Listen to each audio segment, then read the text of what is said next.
भूल गए। भगवान ने विचार किया ये छोटा अबोध बालक है, ये कैसे स्तुति करेगा। भगवान आगे को बढ़े और उन्होंने अपना शंख जो था वो ध्रुव जी के गानों से लगा दिया। आगे बढ़कर जब प्रभु ने वके आंसू पहुंचे गाई है, आंसू पहुंचे गाई है, वके आंसू पहुंचे गाई है। अरे आगे बढ़कर प्रभु जी ने गोदी में लियो बिठाई है।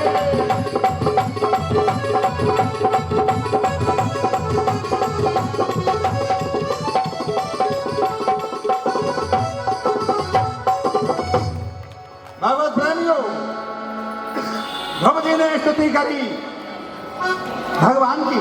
भगवान आगे बढ़े, अरे बेटा ध्रुव क्या चाहते हो। ध्रुव जी बोले पिताजी पहले तो ये बताओ इतने दिनों में क्यों आए। भगवान बोले बेटा मुझे बहुत काम करना पड़ता है, मैं रात दिन काम में लगा रहता हूँ, इतनी बड़ी त्रिलोकी का भार मेरे कंधों पर है। और तुम यूँ बताओ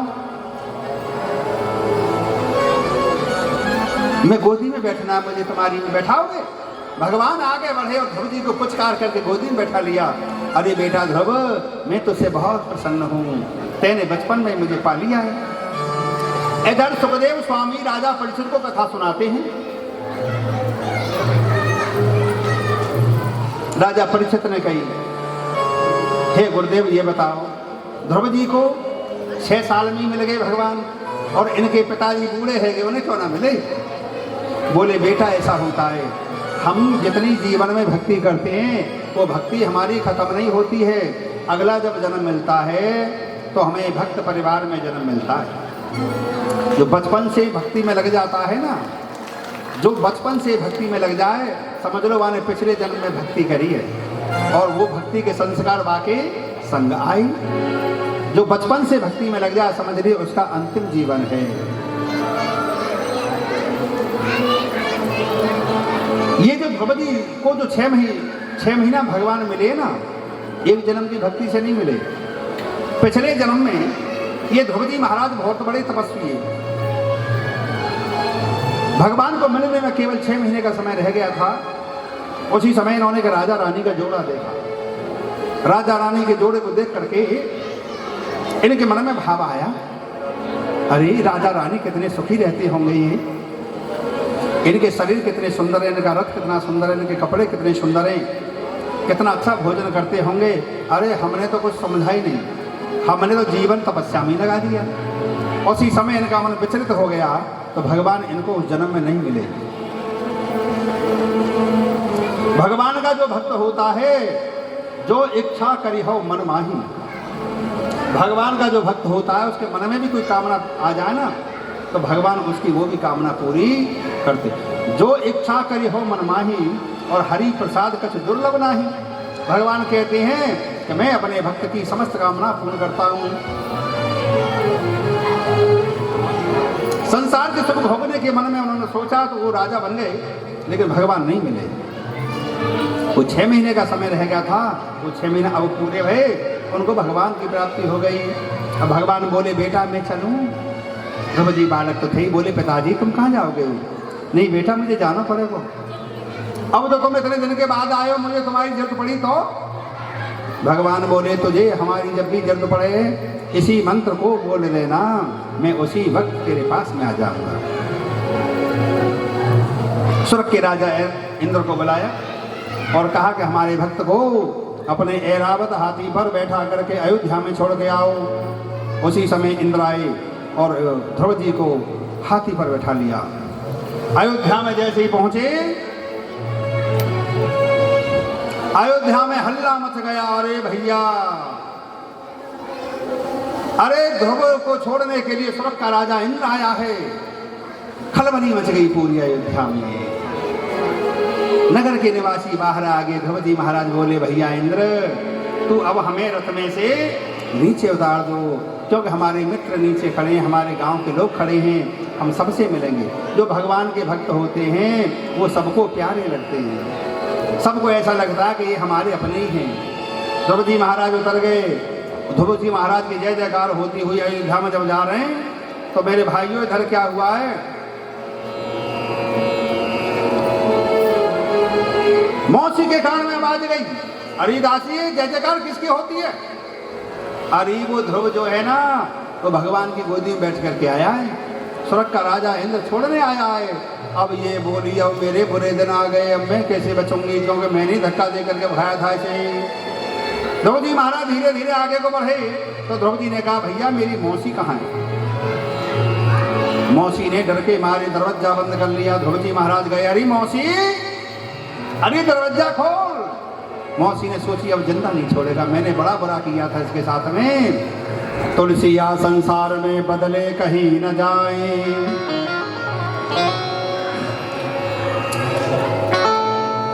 ध्रुव जी महाराज ने कहा दरवाजा खोलो। मौसी ने सोची दरवाजा नहीं खोला तो तोड़वा देगा। मौसी ने जैसे दरवाजा खोला, ध्रुव जी महाराज मौसी के पैरों में गिर गए। अरे मौसी, तेने ऐसो आशीर्वाद हमें दयो कि भगवान हमें मिल गए, तू यहाँ शर्मा क्यों रही है, डर क्यों रही है? मौसी को बाहर निकाल करके लाए और फिर कहा कि मेरी मैया कहाँ है? अरे ध्रुव जी महाराज तुम्हारी मैया तो वहीं छत पर ही बैठी रहती है। ध्रुव जी महाराज की मैया से कही तुम्हारा बेटा ध्रुव आ गया है। मैया बोली मैं जब जानूं जब मेरी गोदी में आ जाए, क्योंकि ज्यादा दिन से ध्रुव जी गए थे, मैया ने अन्न का एक दाना नहीं खाया। रो रो करके आंखें रोशनी चली गई, मैया अंधी हो गई, शरीर सूख गया, न भोजन लिया न पानी लिया, रात दिन अपने बेटे की याद में रोती रहती है माता। बेटा ध्रुव जिस समय आए तो मैया की गोदी में बैठ के मैया टटोलने लगी, अरे बेटा बड़े दिनों में। ध्रुव जी महाराज बोले, मैया क्या बात है, कभी उंगली मेरी आंख में पहुंचा देती हो, कभी मुंह में, क्या बात तुम्हें दिखता नहीं है माँ? मैया बोली, बेटा ज्यादा दिन से तू गयो है, मेरी रो रो करके आंखें चली गई। ध्रुव जी महाराज बोले, अच्छा। मैया बोली, बेटा तू ये बता तुझे भगवान मिले कि नहीं? ध्रुव जी महाराज बोले कि हाँ मिले, उन्हें गोदी में बैठाया, उन्हें मंत्र दिया है और उनमें बड़ी शक्ति है। ध्रुव जी महाराज ने मैया की आंखन पे जैसी फूंक मारी, मैया की दोनों आंखें ठीक हो गई। और दोनों आंखें जब ठीक हो गई तो मैया एकदम अपने बेटे को फुचकारने लगी, निहारने लगी और उसी समय कही, अरे बेटा कि हाँ अपने भगवान के दर्शन मुझे भी करवा दे। ध्रुव जी महाराज बोले, मैया चिंता मत करे।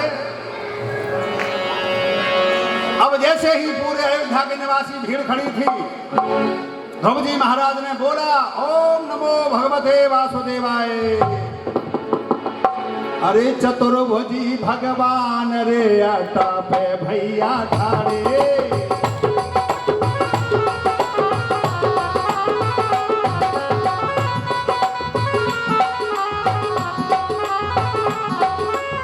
उन्हें देखने के लिए नहल कर गए गाढ़े।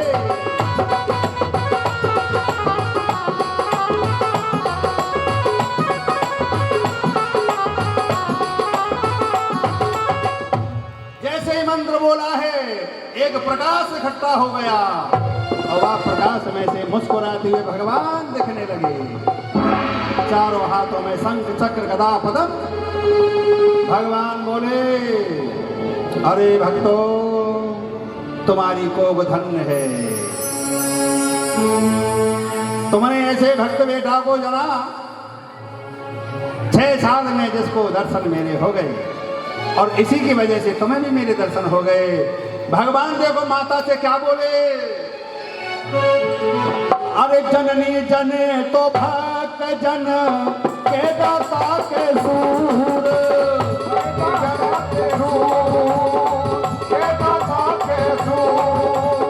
याते तो तू बांध भली काहे गवावे नूर।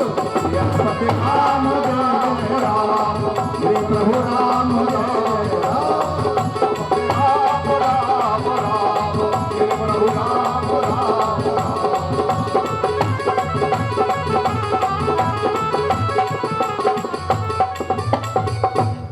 भगवान ने कहा कि जननी जने तो भक्त जन के दाता के सूर। अरे आते तो तू बांझई भली काहे गवावे नूर। अरे माता तेरी कोप धन्य है जो तेने ऐसे भक्त को जना। हमने दर्शन दे दिया है तुम्हें, वरदान मांगो। राजा उत्तानपाद वरदान मांगो। अरे प्रभु क्या वरदान मांगे, तुम ही मिल गए। भगवान बोले सुनो, पहले तो हम अपनी मर्जी से दे रहे हैं, तुम्हें कुछ बोलो। देखो ये बेटा तुम्हारा ध्रुव है ना, या के शरीर में तुम्हारा अंश है? हाँ जी है। तो 7 पीढ़ी तुम्हारे दादा परदादा की मैंने कल्याण कर दिया। या के शरीर में इसकी माता का भी अंश है, तो 7 पीढ़ी या के नंसाल की कल्याण कर दिया मैंने। ठीक है, 7 दूनी 14। आगे चल करके इसकी शादी हो जाएगी, इसकी अर्धांगिनी बन जाएगी कोई ससुराल की, तो 7 पीढ़ी ससुराल की, इसलिए 21 पीढ़ियों का मैंने उद्धार कर दिया। अब तुम अपनी ओर से मांगो। तो देखो महाराज उत्तानपाद बोले, साईं इतनो दीजिए जामे कुटुंब समाए, साईं इतनो दीजिए जामे कुटुंब समाए। अरे मैं भी भूखो ना रहूं, साधु न भूखो जाए। राम राम राम राम राम राम।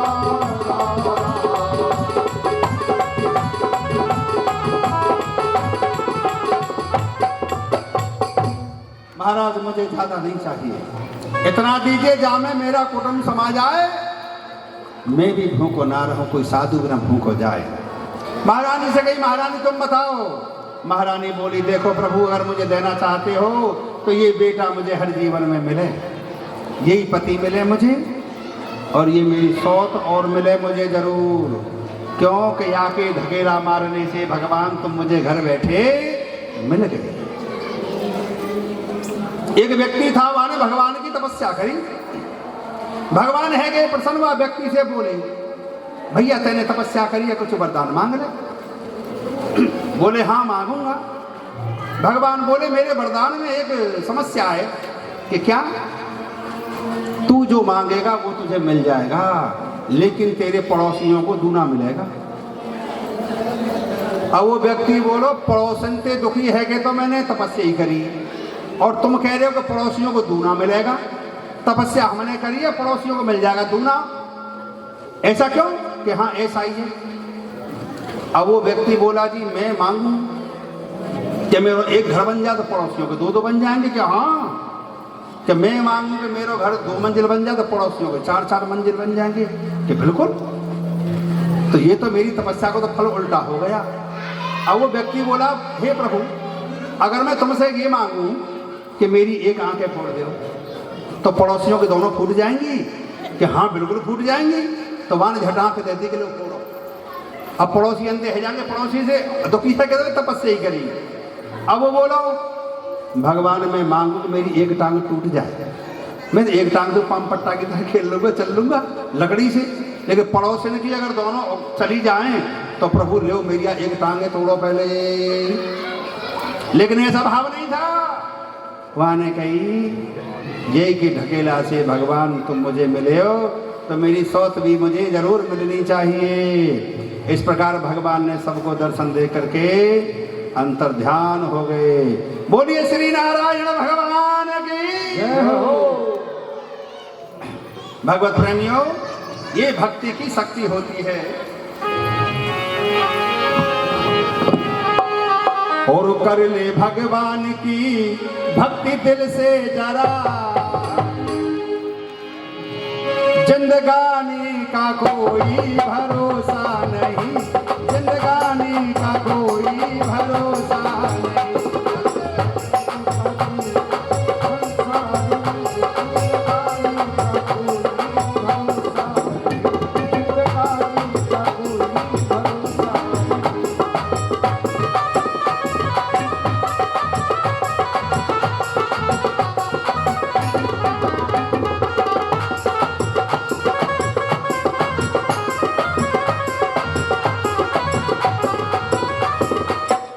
धोखा देकर जवानी चली जाएगी, धोखा देकर जवानी चली जाएगी। इस दीवानी का कोई भरोसा नहीं, इस दीवानी का कोई भरोसा नहीं।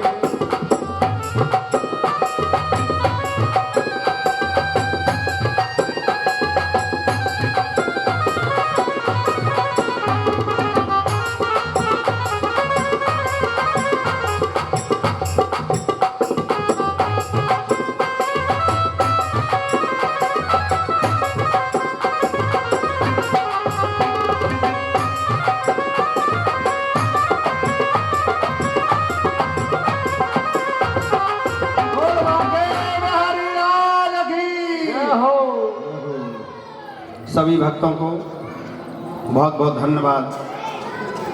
आप लोग ऐसे विकट मौसम में भी बैठे रहे, भगवान की भक्ति का परिचय दिया।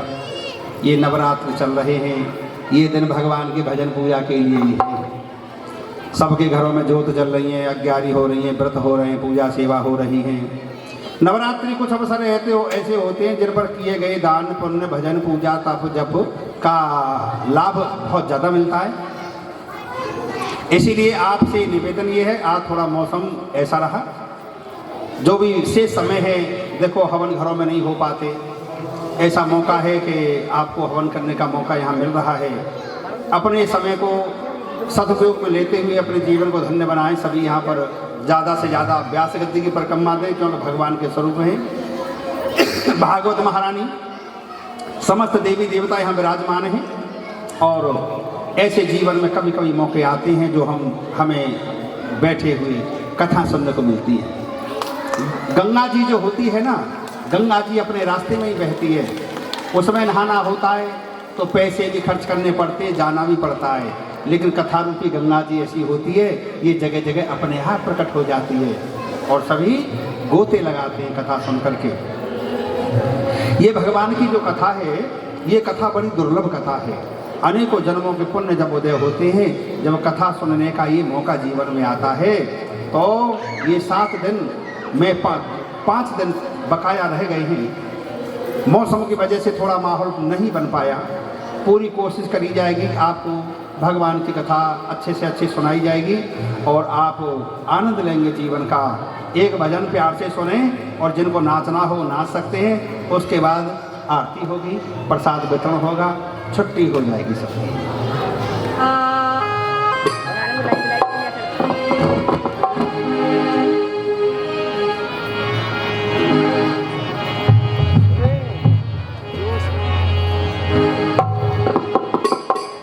और वृंदावन के बिहारी जी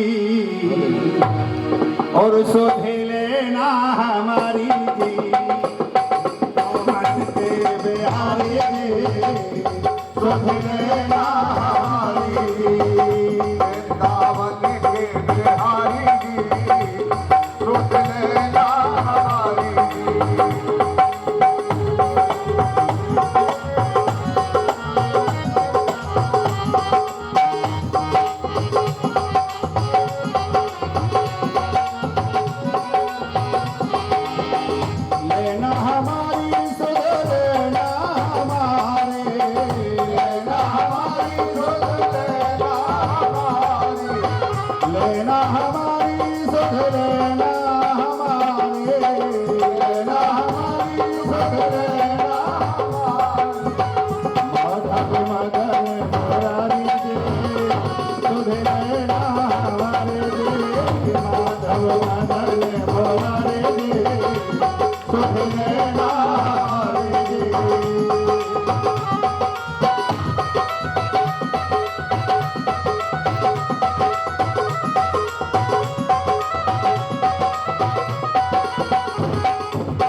बाके बिहारी की बाकी अदाएं, बाके बिहारी की बाकी अदाएं, बाकी बाकी चितवन बाकी निगाहें, बाकी बाकी चितवन बाकी अदाएं, बाकी हो बाकी हो बाकी हो बाके बिहारी जी तुझे मेरा हमारी जी, बाकी हो बाके बिहारी जी।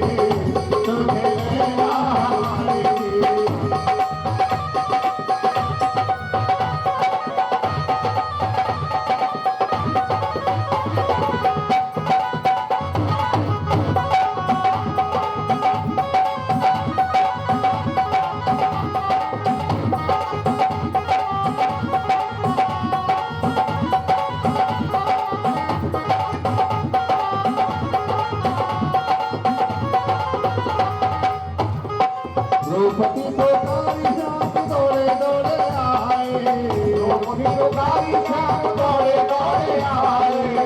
अबला की लाज रखी चीर के बढ़ाए, अबला की लाज रखी चीर के बढ़ाए। कैसे हो कैसे हो कैसे हो दीन प्रधान तुझे लेना हमारे दे, कैसे हो दीन प्रधान तुझे लेना हमारे दे।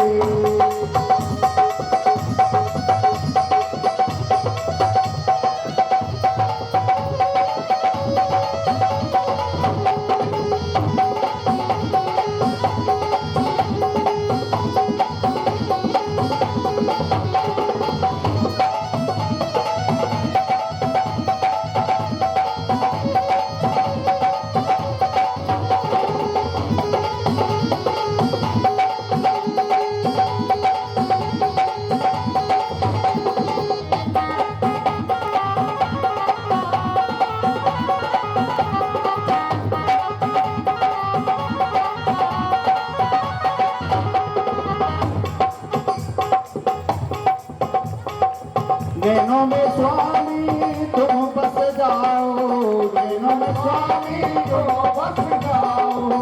हरिवंशी की मीठी तान सुनाओ, हरिवंशी की मीठी तान सुनाओ।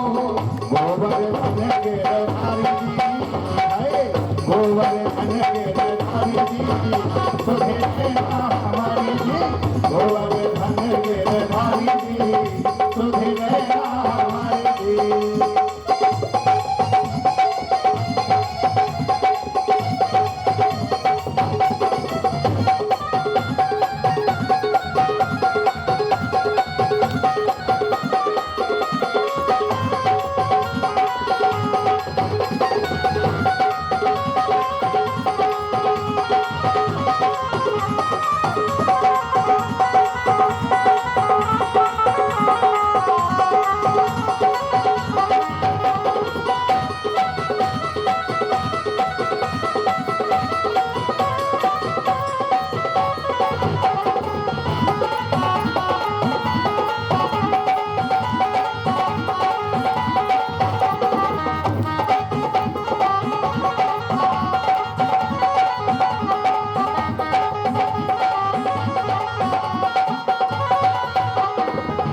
की पुकार सुनो नंगे पाँव धाए, की पुकार सुनो नंगे पाँव धाए।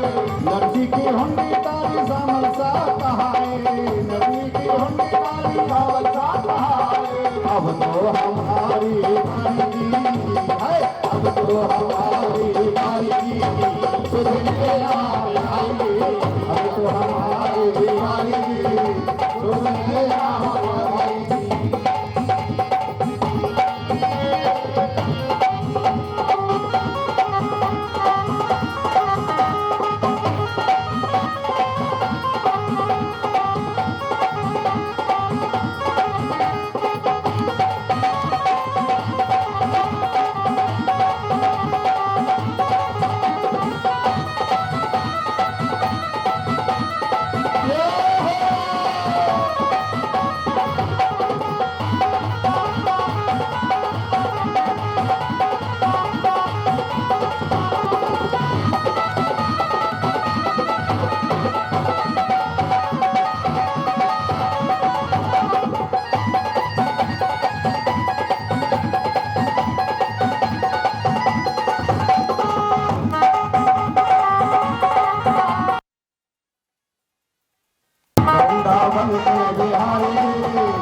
बांके बिहारी लाल की जय हो। सभी भक्त खड़े होकर के थोड़े थोड़े आगे को आ जाओ।